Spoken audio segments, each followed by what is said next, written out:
usanga dukwepana ahari weakness ntituhagaragaze ahubwo ugasanga turerekana ahantu hagaragara ku jisho ry'abantu burya ntabwo biba ari byiza. Mama biseki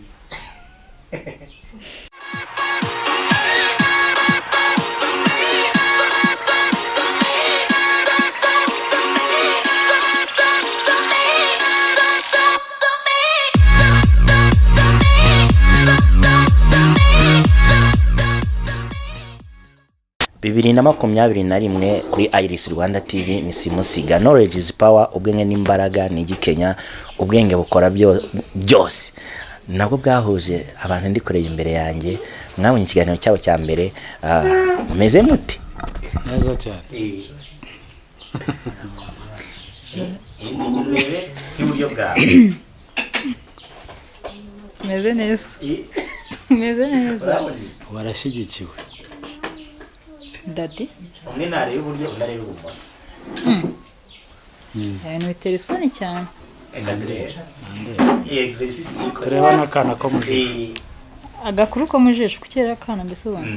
Kuki bakita akana ko mujisho? Kabaza akabazo kamwe. Mwene ni ukuntu ndi cyane. Twese turakundana. Turakundana. Hari ukuntu ndi cyane. Cyane uvuga ni yeri. Ya hari ukuntu. Nese cyane gute ubundi? Cyane ubundi mama. Kabiri iki? Abakuru mutegereza ko abasore basaba urukundo. Kuki dutegereza? Mbaraga zaho.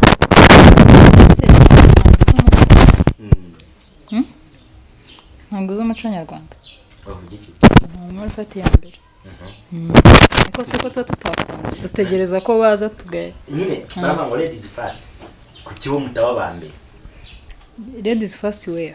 Depends. For what? I don't know. Zade bimeze bite? Neza cyane. Papa impano anyway nambaye neza.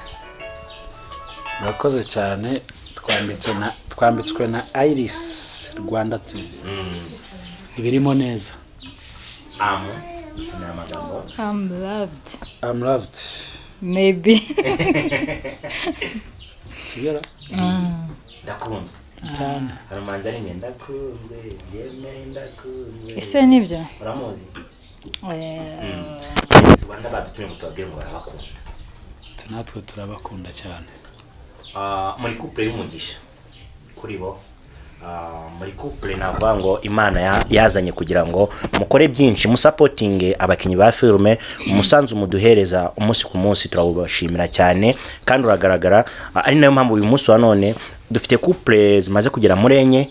Hari no duherutse gushyingira mu minsi yashize kandi no muri kwa gatatu dufitemo ubukwe bw'undi muntu dukina na filme. Byumvikana ko filme twatanye turi batoya ubu dutangiye kugenda dukura ubwo timu itangiye kugiramo abantu bakuze bubaka ingo. Ni ibintu byiza cyane.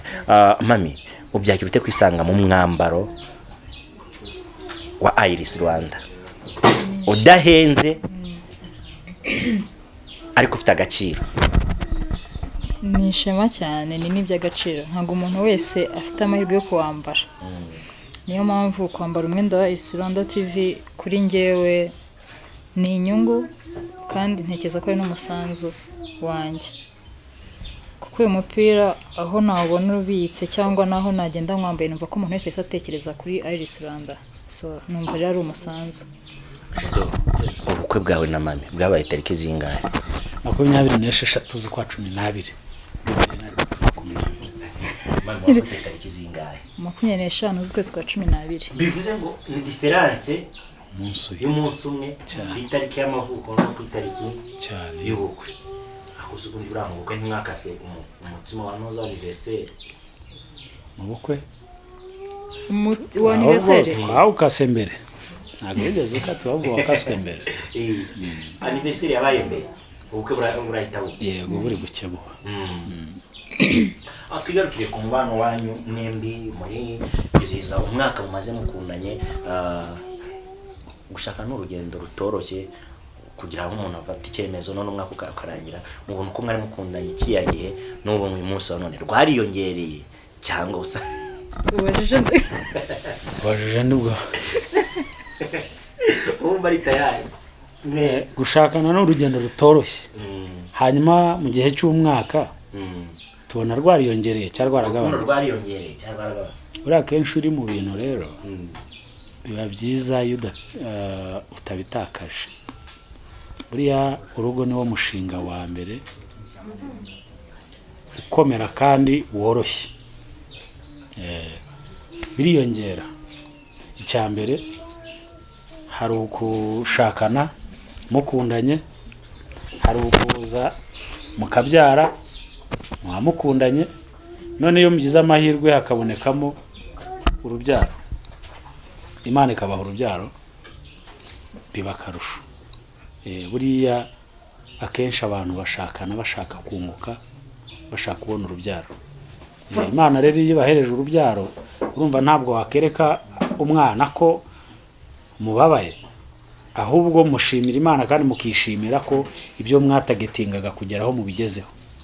Ntabwo rero urushaka ari rubi, ahubwo ni byiza bijya mu bindi bikagenda byiyongera. Uko bwije uko bukeye ugenda ubona ibyiza. Mwabona ibyiza gusa mwunguka urubyaro, impano aravuka. Komeza. Buriya none se si nuko twashakanye tungana. Indabyibushye twese. Manike. Ntabwo ari maneke. Ntabwo ari maneke kuko nimba naramuzanye afite nk'ibiro 70, uyu mwanya akaba yiyongereyeho ibiro 3 cyangwa 5 cyangwa kimwe n'inso. Mu myaka 2 bizagenda bite? Azayirangiraho ibindi 7. Uko biri kose rero turabikesha Imana. Mu mwaka ushize turashimira Imana ko twabonye ibintu byiza byinshi. Kandi twizeye ko n'undi bizagenda neza.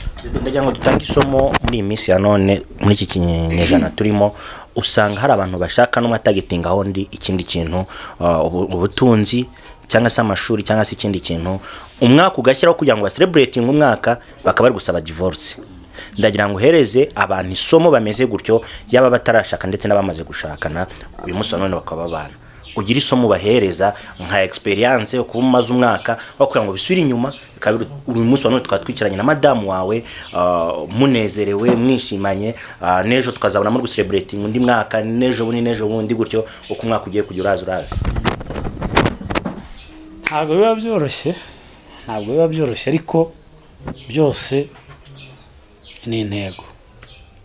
Ubundi mbere yuko umenya ngo ndashakana n'umukobwa runaka, wabanje ugafata igihe cyo kumwigaho. Iyo mukundana bya nyabyo, arakwiyereka ntaho akwihisha, nawe ukamwereka ntaho umuhisha. Rero akenshi ibintu byeze mu rubyiruko cyangwa se mu bantu baba bari mu kigero runaka, usanga dukwepana. Ahari weakness ntituhagaragaze, ahubwo ugasanga turerekana ahantu hagaragara ku jisho ry'abantu. Burya ntabwo biba ari byiza.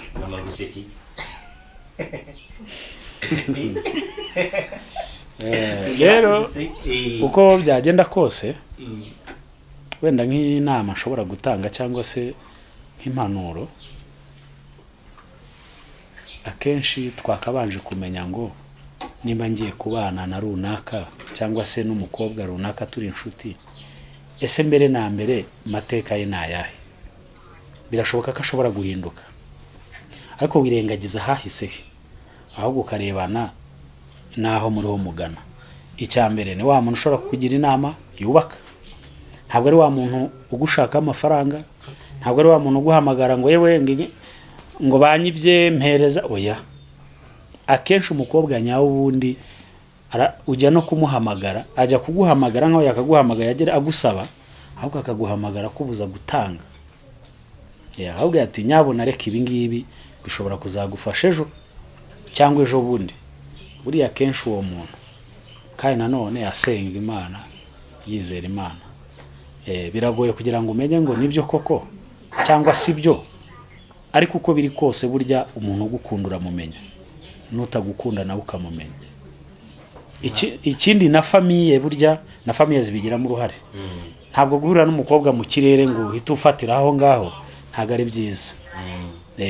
Buriya kenshi famiye y'iwabo ikumenye mbere na mbere, urebe uburyo kwishimiye, nabo barebe kandi ukuntu bishimiye. Rero nicyo cyadufashije kuba yaraje mu muryango ugahita umwakira nk'umwana kandi nanjye bakanyakira nk'umwana, kuko ndibuka hari ijambo papa wiwe yambwiye twagiye mu rugo iwabo kwiyerekana, yarambwiye ngo ntuzaze ahangaha wumva ko uri umukwe, ubu uri umwana mu rugo guhera none, ntabwo uhabujijwe kuhagenda. Urumva icyo nacyo ni icyizere kimwe gishobora gutuma niyo na kamere yajya kuza uhita utekereza ukavuga uti burya wa mubyeyi hari ijambo yambwiye. Niyo mpamvu tudafatana nk'abagabo n'abagore, twahise tuvuga reka tugire famiye, ni mushiki wanjye tudahuje ababyeyi. baravuga ngo umubiri w'umuntu wuzuye amahitamo menshi. The life of people is full of many choice. How to choose freedom? Ni gute umuntu yahitamo ubwigenge? Rimwe na rimwe hari ibisubizo ubwanye mfite, hari inshuti, hari abavandimwe, hari ababyeyi mu buryo butandukanye. Warukomeje ku kintu cy'ababyeyi, mami wikundaniye na daddy, muhuye mu rukundo, ariko ageze mu rugo ababyeyi babaye imbogamizi. Ni message turi guhereza abantu baduteze amatwi. Icyo kihe byari bugende nka gute? Cyangwa se watanga iyihe nama ku mukobwa n'umusore bibayeho bikagenda gutyo, barikundaniye bageze mu rugo ababyeyi ati pa ntabwo uri umusore tumushaka? Mwakoze. Akenshi hakunda kubaho kwibeshya. Ushobora kuba nkundana nawe nibyo, ankunda nanjye mukunda, kandi twumva dufite projet yo kubana nk'umugore n'umugabo, ariko burya urugo ntago ari abantu babiri gusa, urugo ni imiryango. Ikindi umubyeyi ni umubyeyi nyine, afite uko areba bitandukanye nuko njyewe ndeba. Impamvu yo kumumbuza ishobora kuboneka ikaba ifite n'imbaraga, kandi binakwiriye ko amumbuza bitewe nuko abona ko imbere hacu hatazaba heza cyane ndamutse mbanye nawe. Ariko icyo gihe yamumbuza ntago ari byo, akenshi turibeshya kumva ko baramumbujije, ntufate umwanya wo gutekereza impamvu yabyo. Ariko akenshi ku ruhande rwanjye cyangwa inama nshobora guhereza abandi, niba werekanye fiancé wawe mu muryango hakabamo akantu katari, ntibamwakirane yombi nk'uko bivugwa, hakabamo akantu ko kubanza kumwibaza first. Ugomba kubanza kubabaza kubera iki, kuki mutamushaka. Impamvu baguhaye nizo ziguha gutekereza cyane no kwiga kuri we kugira ngo urebe koko za mpamvu zishobora kuba imbogamizi kuba wabana nawe. Rero ntago wari ukwiye kubana n'umuntu umuryango udashaka ko wamukunze cyane, ahubwo ugomba kubanza kwibaza kuki namukunze bakaba bamumbujije. Za mpamvu nizo ugomba guha umwanya ukazitekerezaho ukazigaho kugira ngo nawe uzagire umunezero. Mushobora kugira umunezero muri babiri, ariko ntago wagira umunezero mama wawe ku bantu bafite ababyeyi urishe mugashimisha n'umuryango. Ikirenze kuri icyo, ntago umubyeyi akwifuriza ikintu kibi. Igihe cyose umubyeyi akumiriye ikintu runaka, jya ufata umwanya wo kumwumva no kugitekerezaho cyane kugira ngo biguhe umurongo w'ubuzima bwawe. Kuko umubyeyi wese yifuza ko umwana wabaho neza. So wakwibaza kuki noneho bambujije ko Jado dukomezanya, hari impamvu runaka kandi itoroshye wakabaye aho gutekerezaho cyane kuruta gutekereza ku rukundo rwanyu, kuko urukundo ni amarangamutima. Mwunganiye muri akenshi niyo mpamvu na kera hari imico igenda iranga abantu cyangwa se nk'abanyarwanda muri rusange.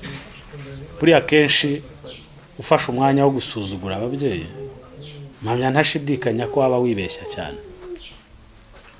Birashoboka ko nta mubyeyi washitamo kukuroha, ariko wowe inama yawe cyangwa umutima nama wawe ushobora kukuroha. Ushobora guhitamo umukobwa runaka, nyamara jyewe mpisemo kubyo ndeba, mpisemo kubyo ndebesha amaso. Ariko burya imiryango biba byiza iyo umuryango ugufashije ku gitekerezo, kuko ntabwo uzazana umugore utagira ibirori se iby'abantu. Impamvu byitwa ubukwe ni abantu, ntabwo abantu babiri muri babiri gusa, si impamya ko byakitwa ubukwe. Ariko buri imiryango yabashije kwicara, umuryango w'umukobwa, umuryango w'umuhungu. Niyo mpamvu mbona ko wenda mu bigize imihango y'ubukwe, fayino y'ubukwe runaka, niyo mpamvu hazamo bya bindi byo gufata irembo, kujya gusaba no gukwa. Buriya bari ababyeyi uzumvamo ari umusaza avuga ati ntahagarariye umuryango wa runaka, ko ari ukugira ngo imiryango imenyane irebane, kuko ntabwo wajya gusaba mu muryango utaramenya, ntabwo bibaho.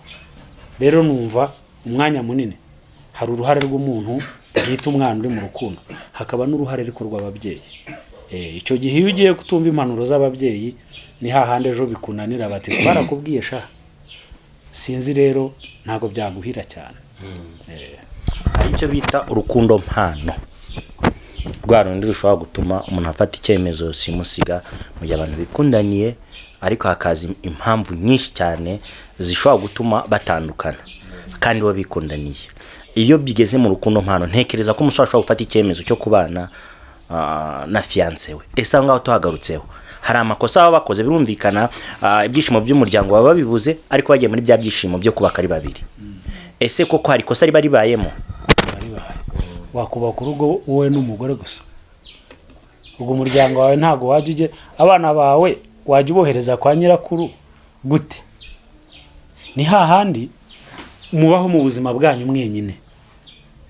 Ubwo icyo gihe mubana n'umuryango ubwanyu mwifondeye cyangwa se mukereye, kavuga ati twashakanye mu rugo batabishaka, twembi twihigira inshuti, ugasanga rero barihigira inshuti ariyo miryango. Ni hahandi birangira ugiye gutira so, urumva ayo makosa, ukajya gutira umubyeyi ukavuga ati mbere umubyeyi, kandi urababyeyi urabafite ni bazima, ariko ugashaka undi mubyeyi uvuye ku ruhande.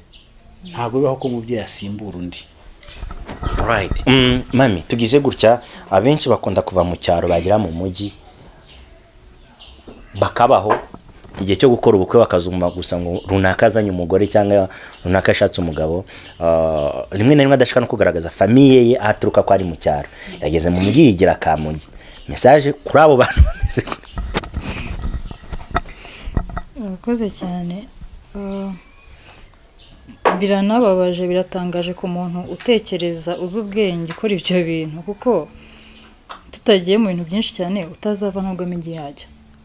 Ni ukuvuga ngo niba utari proud y'ahantu uva, naho ujya ntahahari, nta n'icyo waba ugiye kubaka, kuko naho nihatakunyura mu buryo bwawe naho uzahihakana. So uzahora mu buzima bwo kumva, bwo guhoraho wumva utishimiye mu ibyo urimo, n'ibyo uzajyamo n'ibitaba byiza nabyo ntubyishimire. Nta kajagari mu mutwe. Njye ntabwo simbizi, numva umuntu umeze gutya aba afite ikibazo cy'imitekerereze. Ukabambaye n'akantu kanditseho Jado. Ubibonye he? Jesus. Kuki ataba Jesus? Kubera ko ataba Jado. Ni Jesus. Utekereje icyo? Ntekereje Jado. Kubera iki se? Nese nitwa Jado. We nturuja. Wambaye mu ijosi. Oya, yambaye Jesus. Yambaye Jesus. Uramwambaye. Nambaye inyuguti, ntabwo nambaye umuntu. Ariko anamwambara. Nambaye inyuguti, ntabwo nambaye umuntu. Aya. Yambaye inyuguti ya J. Ivuze Jesus. Naso niko mbona wajya munasa n'ubundi. Muravukana mu banyamuva mundi. Se yakubwiye ko ndi mushiki we tudoje ababyeyi. Mumbariza ibibazo bibiri ushaka. Kubera boss. Okay, yakaba ari utangira mbaza ko n'ubundi ni ladies first. No. Okay. Jado, ngiye kumbariza ibibazo bibiri, nawe akubaza bibiri. Microphone. Arakoze cyane. Ikibazo cya mbere kiragira kiti, kubera iki iyo mbonye useka? Guseka ni iki? Nashaka kumenya kubera iki iyo mbonye useka. Mba nishimye. Waba wishimye? Ushimishijwe n'iki? Nyine uratwengeje. Ubwo mbese ndasekeje?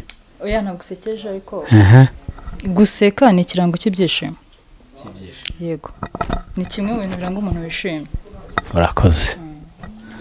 Ubwo ndasekeje, nicyo menya. Icya kabiri,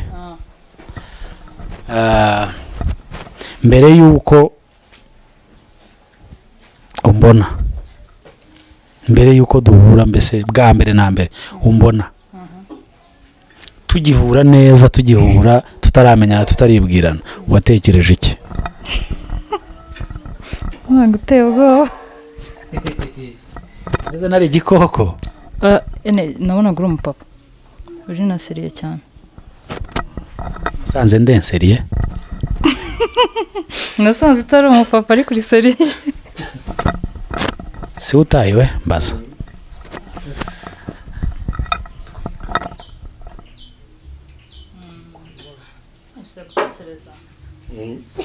Ko nyuma y'ahangaha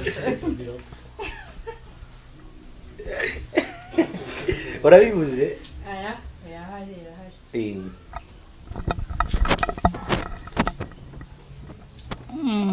Iyo umbonye utekereza iki? Iyo nkubonye ntekereza iki?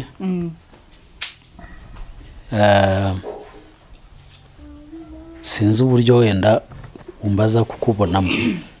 Hari ukukureba physically nyine mu buryo usubiza uko ubishaka, biri physical cyangwa bindi biri emotional. Wowe iyo umbonye ni iki kintu uhita utekereza? Icyo mpita ntekereza cya mbere mpita mbona ko ndi kumwe n'umuntu wanjye w'ibihe byose.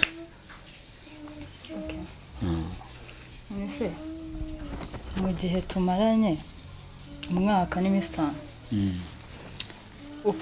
ukuntu wambonye ukimbona niko ukimbona cyangwa ari ikintu cyahindutse? Cyarahindutse kubera ko ubu ngubu uri umubyeyi. Nari mfite amatsiko yo kukubona uri umubyeyi. Hahindutse ubu wabaye umubyeyi. Oya, mu buryo nyine buri bugaragara. Bugaragara? Yego. Uburyo bugaragara hari uburyo umuntu ko wamubonaga mbere, tuvuge wabaye umuntu mukuru, hari ukuntu umuntu akura niyo agenda gutyo ukabibona. Yego. Gusamara byararekeye. Narasamaraga. Ubu ngubu rero wabaye umuntu mukuru cyane. Amabayiza hafa. Murakoze cyane. Njya mbona Jado ashobora kuvamo umwarimu mwiza. Byiyumvamo. Wigeze ubaho umwarimu? Ntabwo nabaye umwarimu ariko ndi umurezi. Ntabwo nabaye umwarimu ariko ndi umurezi. Umwarimu ni hari uburyo ushobora gutanga impanuro cyangwa ushobora kwigisha abantu. Ariko nanone atari ukuri mwarimu mu buryo bwo ku kibaho. Ntabwo ari uburyo bw'umwuga. Jado, inzozi zawe ukiri muto n'uyu munsi wa none wari ufite izihe nzozi? Ese zagezweho cyangwa ziracyari mu bitekerezo? Hari uko ubitekereza ko zizanagerwaho? Haracyari icyizere kuko ntabwo turasaza by'uko tutabigeraho. Ariko nka 60% kugeza wenda mu gihe runaka cy'imyaka runaka nzi neza ko nzaba narabigezeho. Mwana wakuze wumva uzabiki? Umunyamakuru. Uri umukinnyi wa filime? Nari mfite kuba umunyamakuru, kuba umukinnyi wa filime no kuba umuyobozi. Yego, byari ibintu bitatu. None uri umuyobozi? Simbizi. Mutugane kuri Susa Garden mugubwe neza, urahasanga buri kimwe cyose wifuza. Ukeneye ahantu ho gukorera ubukwe cyangwa se wasohokera uri kumwe na famille yawe, aho kurara, buri kimwe cyose hari kuri Susa Garden baragifite. Iherereye mu Kizungu nyine aho ngaho hafi n'umugezi wa Susa. Dusange ku Rugano Virunga Palace nayo iri mu Kizungu. Tugane kuri Ripa Restaurant iherereye mu mujyi rwagati hafi na ADPR. Ni restaurant imeze neza, wabonamo buri kimwe cyose wifuza. Ikindi nakubwira nuko ufite umwana wawe ushaka ko yiga neza, mutware kuri Kingdom School, ubundi buri kimwe cyose kigende neza, yige neza kandi azavemo umuyobozi mwiza. Andi hamwe na couple nibo abantu bantunguye cyane ba celebrating umwaka bamaze babanye. Nizere ko n'undi mwaka so tuba celebrating nta kabuza bizaba kubera ko tudapfuye ni bimwe mu bintu bimotiva abantu babana. Mami kundi we muhanzi? Biragoye. Dado. Ntabwo nkunda umuhanzi, nkunda ubutumwa buri mu ndirimbo. Kundi iyi ndirimbo? indirimbo yose irimo ubutumwa ndayikunda. waririmbe dada akarimbo gato k'urukundo. Naho arabizi ko ntazi kuririmba. ntabyo yishobore. Dadi yabishobora. Dadi waririmbe mama akarimbo k'urukundo. Mbo kubera ibyo ari byo byose ikiganiro cy'ubutaha tuzabaririmbira. Tuzarepeta imihogo igororoke. Tugane ku musozo 2022 challenge. Muri abakatolike cyangwa se mufite iyindi religion? Turi abakristo. Wasomye evangeli ntagatifu cyangwa se Bibiliya? Byose byarasomwe. Yego. Bibariza kuri Bibiliya gato. Bishoboka. Igitabo cya mbere n'icya nyuma cyo mu isezerano rya kera. Igitabo Cya mbere n'icya nyuma. Yitwa ngo iki? Igitabo cya mbere mu isezerano rya kera. Ni itangiriro. Ni itangiriro. Icya nyuma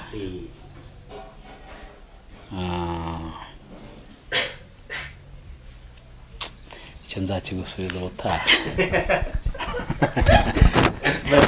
Igitabo cya mbere n'icya nyuma mu isezerano rishya. Ibyashowe. Byashowe ni icya nyuma. Icya mbere ni cyo Dadi. Icyo nzi cyo nuko bikurikirana. Icya mbere mu isezerano rishya gikurikirana n'icya nyuma mu isezerano rya kera.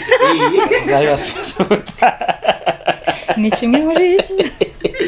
Hari ikintu bapanga Matayo Mariko Luka na Yohana Yakobo n'intumwa Aya. Urumva nyine ni challenge. Ariko icyo tuzi cyo nuko icya nyuma mu itangiriro gikurikirana n'icya mbere. Icya nyuma mu isezerano rya kera gikurikirana n'icya mbere mu isezerano. Nimba bamenyuza bajyemo barebe. Bajye basoma. Dusure kuri Aris Rwanda TV urebe filime Ikiro cy'urukundo, urebe filime Our Heaven, ni filime nshyashya yatangiye kujya hanze. Urebe filime Isano y'ibihe, Silent Killer na Darkness of Christmas, namwe mu mafilime yose anyura kuri Iris Rwanda, ndetse n'indi filime mugiye kubona mu minsi iri imbere ikinwe mu buryo bw'icyaro gusa. Ahandi tugiye kugaragaza ubuzima bw'abantu bavuka mu cyaro. Ikindi nababwira cyo nuko uyu mwaka wa 2022 ni simusiga ku bakunzi ba Iris Rwanda TV, ampereye kuri couple ya turi kumwe, mbijeje yuko buri mwaka abangaba muri kubona bazajya baza bakatuganiriza. Murabinyemere kubera ikigize buri mwaka. Kubera ikigize buri mwaka. Tukimugira ku none se ingo zigira ibihe. Munyongeze numvaga ko ari najya mbawona nisanzwe. Munyemereye buri kwezi. Tuguhaye ayo mahirwe. Abashimye. Uzajya gutegura, uzajya tubwira. Nariko ngarare. Turashimiye ni buri kwezi tugiye kujya tubaha ikiganiro batuganirize, bazahitamo content bifuza ko badutwarira bo, mukajya muyikurikirana kuri Iris Rwanda TV, nibo bazihitiramo content mwumva mwakugishiriza abanyarwanda, abantu bakayireba bakaba attractive kuri yo, muzajya muri yiyoborera. Turabyemeye kandi turabashimiye. Mwakoze gushima. Mama impano na papa impano, hari ikiri ku mutima wanyu mwabwira abantu bari kutureba kuri kamera za Iris Rwanda TV? Ikintu kiri ku mutima cya mbere tugira ngo twifurize abanyarwanda bose muri rusange umwaka mushya muhire wa 2022, kandi uzababere w'ibisubizo, uzababere w'ibyifuzo, usubiza ibyifuzo byabo, kandi kiruta byose bazawuhahemo bawuronkemo, ubundi hamwe n'Imana bizagerwaho kubizera Imana bose. Ikintu nabwira abantu badukurikiye, umwaka mushya muri ku Banyarwanda bose bari hanze n'abari mu gihugu, uzabera umwaka mwiza kuruta uwo basoje, bazabonemo ibyiza byose bifuza. Ikindi ndabasaba gusura Iris Rwanda TV, bagakora subscribe, bagakora share and comment, tugakomeza gutezanya imbere muri rusange. mwakoze kubana natwe ibiganiro byacu nakagaruka komeza uryoherwa na filime nziza ikiro cy'urukundo turi kubagezaho muri iyi minsi ariko kandi ntibagirwe gusura Susa Garden n'urugano Virunga Palace ubundi twizamukira Rubavu tuye kuryifikwa West El Clasico Beach boneraho nakamenyesha ko kuri Susa Garden dufite promotion ya 20% muri iyi minsi mikuru kugeza ku itariki ya 2 yego babwiye kuba zagusanga ukeneye ibindi bisobanuro wahamagara nimero ya telefone ya Noella kuri kamera cyangwa se ugasura susagardens.com